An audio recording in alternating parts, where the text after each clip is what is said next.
Back on Get Up, approaching the bottom of the hour, and with the Rockets landing Kevin Durant in the early blockbuster deal of the summer, they have seemingly positioned themselves in a crowded Western Conference to be a step ahead of the Lakers and the Warriors and the Nuggets. Their odds to win the West next season are second only to the OKC Thunder. So we have some burning questions for Bobby Marks ahead of an exciting NBA offseason beginning in LA. Bobby, what do the Lakers need to accomplish here in the next week or thereabouts to become championship contenders? They need two things. They need a center, and that is priority A, and then, of course, they need some perimeter shooting here. Now, listen, they've got expiring contracts to go out and make a deal over $60 million.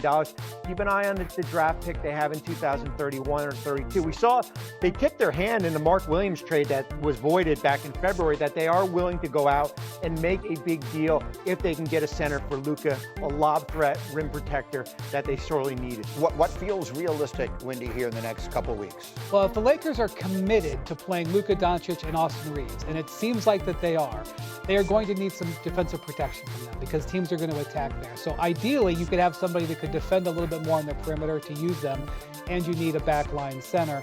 The Lakers are going to come into any negotiation, as Bobby said, knowing that they gave what they gave for Mark Williams last year, so teams are going to be looking for that first-round pick in the pick swap. So good luck to Rob Pelinka for trying to keep those on the table if he is going to try to make a bargain deal. Yeah, he made the great move for Luka, and now we'll have to make a few more. Keith, you were there with the Lakers. I'm gonna ask you a complicated question. I understand it's not easy to answer this honestly. How close did you guys feel? The Minnesota, that we sort of described it as a bad matchup. How close did you guys feel to being a championship team? We felt extremely close, honestly, right? The matchup, like you just said, was the big thing. But if you look back at a couple weeks before we started the playoffs, we played OKC in OKC 2 games. One of the games we won by almost 20. And another game, Luka was teched out of the game in the fourth quarter of a really good game. So they didn't bother us that much. So with that being said, I felt like we were super close.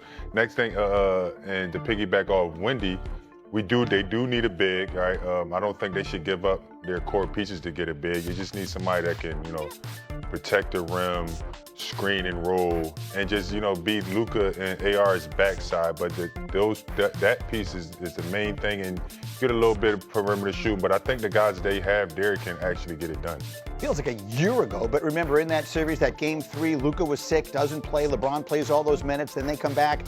No bench minutes at all in the second half of that game 4, and they almost won that game. The Lakers had chances there. One thing about that, LeBron actually put it on Instagram yesterday. He was back on the court yesterday for the first time in 8 weeks because that injury that he suffered to his knee at the end of that series, which nobody really remembers, it was a sprained knee. He actually, I don't know if he would have been able to play. So they had some bad luck with LeBron help at the end as well. Fair enough. So the Lakers, obviously always the center of the conversation, and with new ownership to boot. Bobby, back to you with the big questions. Do the Golden State Warriors, in order to keep up with the Joneses, do they have to go big name hunting again? They don't. Similar to the Lakers, they need to go out and get some front court help also. They need to put not Draymond Green at the center here. The hard thing that I'm coming to grips with is, what do you have to offer in a contract standpoint? They've got the draft picks. They got 4 first-round picks. They can go out and do a deal. Let's pay attention to Jonathan Kuminga. What happens with him in restricted free agency? That's their big trade asset. Unless they want to dip into, certainly they've got Draymond Green sitting there. I don't know if you want to part ways for him, but they're all 2 to tango. There's got to be a big name out there for them to go out and get. So, Windman, in advance of what we know, meaning we're in advance of what is about to happen, sitting where we're sitting today, the 3 preeminent stars, the faces of the NBA over the past generation, LeBron James, Steph Curry, Kevin Durant, all aging, all still playing great, and now all on contending teams in the jam-packed Western Conference. Which one of them do you think feels closest to having a chance at one more ring? Well, I really like the team that Houston is building. I like them for the next 3 to 5 years. I'm not sure that I know if Durant's going to be there for the next 3 to 5 years, but he certainly is going to be there in the short term. The Lakers have an opportunity to truly upgrade their roster. They have the assets that it takes to really help them, and they have the top end of their roster. They have Luka and LeBron there, and they have Austin Reeves, who's on a really good contract this year. They have a window where they can make something happen. but hitting that deal is going to be vitally important. They don't have a lot of time with LeBron left.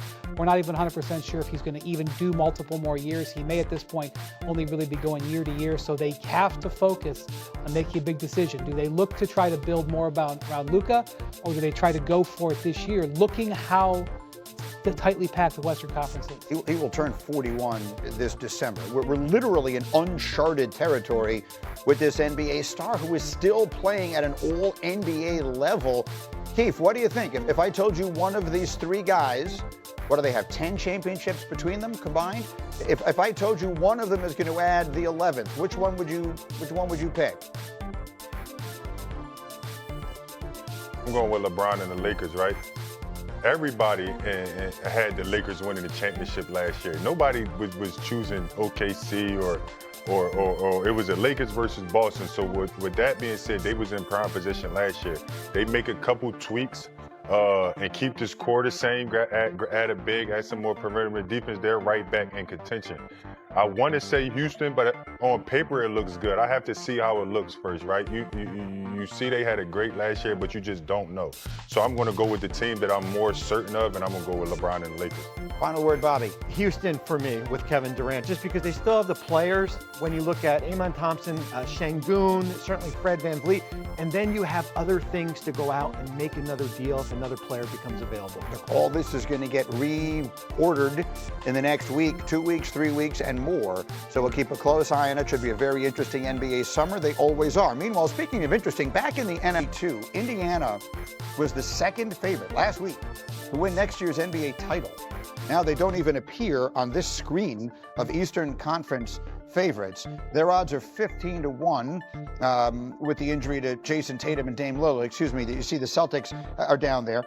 With all these injuries, a team like Orlando is suddenly in it. Let me reset here. The Cavs are the favorites, followed by the Knicks and the Magic. Then you get to the injuries with the Celtics. They're still in the conversation. And the Sixers, who sit there as well, relatively healthy for a team that we always say can never stay healthy. So how do we look at the big picture of the East? Well, and the Cavs are headed into the second apron starting on June 30th, and I'm not sure they're going to be able to re-sign Sam Merrill and Ty Jerome, two key backup pieces for them. Ty Jerome was a Sixth Man of the Year candidate, so I don't know where they're going to be. Meanwhile, the Knicks, because of Jalen Brunson's willingness to take less money, they actually can add to their roster. And so I would even not be surprised if in a week to 10 days that the Knicks close that gap or maybe even pass them if they add and the Cavs lose a piece. And so you look at the other teams, the Magic have never won a playoff series. I don't know what Joel Embiid is going to look like in the fall, much less next spring. The Celtics may be taking more pieces off. Like, if you're in the Eastern Conference right now, this is an opportunity. And certainly, as more teams, look at this, it's possible that other teams could say, maybe we should take a shot and try to move in there. A team like Detroit, like the Eastern Conference right now, is in a big swinging flux. There is, by the way, one addition the Knicks will most certainly make, and that is they will at some point here hire a new head coach, and Shams